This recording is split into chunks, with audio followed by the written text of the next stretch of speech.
El Espíritu de Cristo parte 4. Copyright 2014 Derechos reservados. Andrés Mengíbar Mengíbar, @nuclies.com www.iglededios.org. Con excepción de las fuentes citadas, el contenido es propiedad del autor.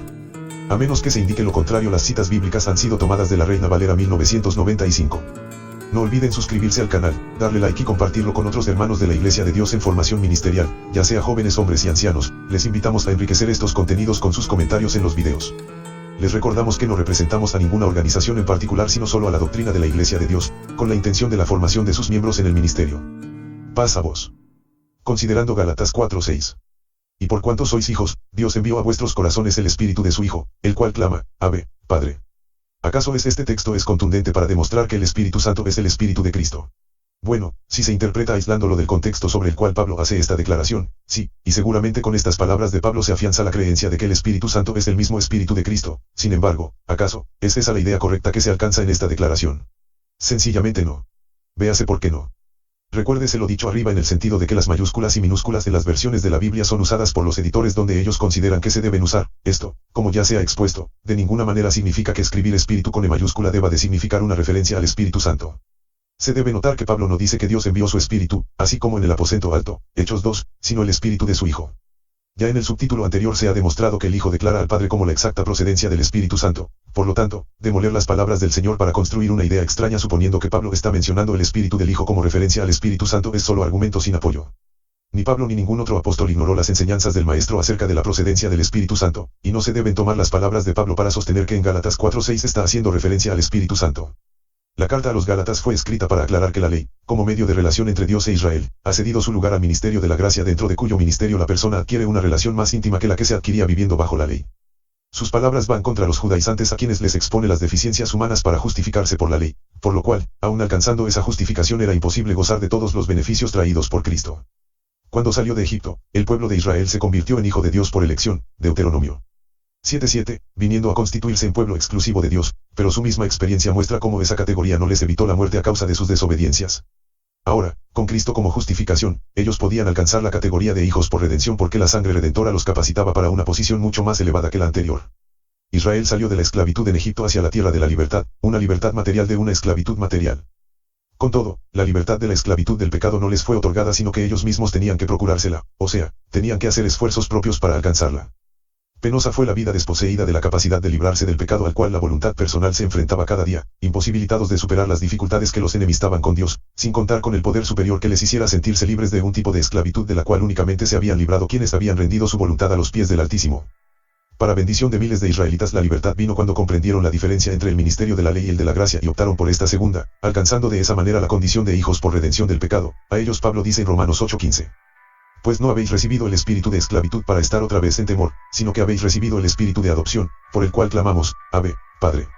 Notoriamente, ambos pasajes, Gálatas 4:4 y Romanos 8:15, se refieren al mismo tópico. Con Cristo como medio de redención la persona está en relación directa con el Padre, dejando de ser un pueblo vacío que dependía de su propia capacidad para justificarse por medio de Cristo. El Espíritu de Cristo es la fuerza que anima a la obediencia, a la comunión estrecha y constante con el Padre. De acuerdo a Pablo, los redimidos por Cristo han alcanzado la adopción de hijos de Dios, Juan 3:16. En la ley no existía el derecho a llamar Padre a Dios como existe en la gracia. Pablo, hablando principalmente a los judíos, dice que nosotros ahora somos hijos de Dios, y debido a ello nos ha dado el Espíritu de su Hijo, que es entonces el Espíritu de Cristo. Es el Espíritu que nos hace ser como Él. Nosotros poseemos su Espíritu, o sea su mente. Mente, entre muchas otras cosas, son manifestaciones del Espíritu que hemos recibido. Por haber recibido la adopción de hijos poseemos conciencia, pensamientos, voluntad, razonamiento, intelecto, sentir de amor y dependencia del Altísimo, lo cual da a nuestro espíritu la inspiración y derecho de llamarlo Abba Padre. Por haber recibido de Dios el Espíritu de su Hijo es que Romanos 8:17 dice. Y si hijos, también herederos, herederos de Dios y coherederos con Cristo, si es que padecemos juntamente con Él, para que juntamente con Él seamos glorificados. Declara que los redimidos son hijos de Dios, son también coherederos con Cristo. Considerando Romanos 8:9. Pero vosotros no vivís según la carne, sino según el Espíritu, si es que el Espíritu de Dios está en vosotros. Y si alguno no tiene el Espíritu de Cristo, no es de Él. La teología de la Trinidad mira en esta declaración de Pablo un claro apoyo a la inspiración. Después de todo, se dice, el texto menciona al Espíritu de Dios y al Espíritu de Cristo. A esas palabras se les hacen arreglos mentales para decir que el Espíritu de Cristo es el mismo Espíritu Santo, contribuyendo con eso el uso de letras mayúsculas. Así, Romanos 8:9 se convierte en un bastión del dogma trinitario.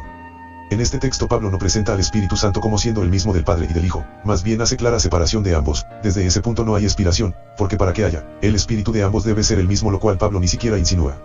La defensa del dogma trinitario supone que el Padre y el Hijo poseen el mismo espíritu, pero eso no aparece en las palabras de Pablo. Obsérvese que él separa el espíritu de Dios y el espíritu de Cristo, lo cual significa que no está hablando del mismo espíritu.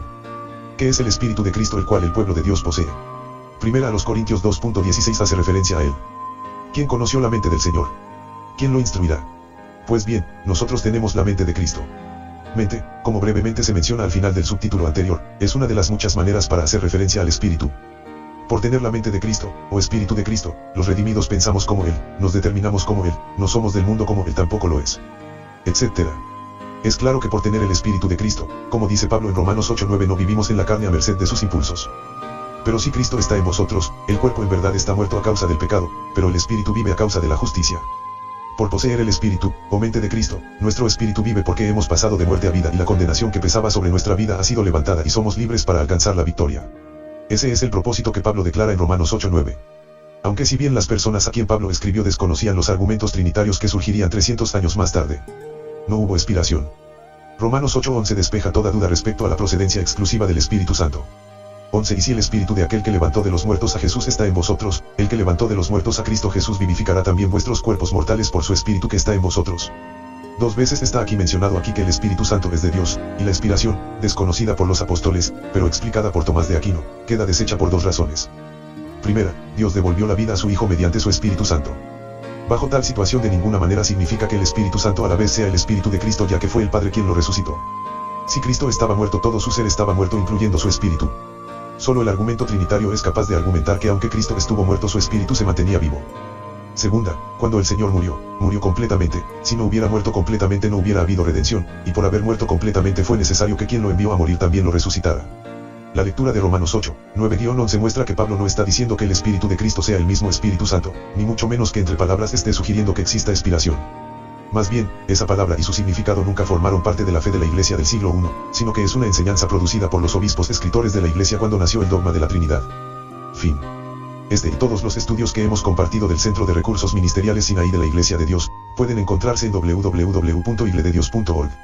Este canal no tiene fines de lucro. Si el propietario actual de lo generado en este canal no desea compartir dicha información, favor de hacerlo saber en algún comentario en videos del canal, no es necesario reportar al mismo.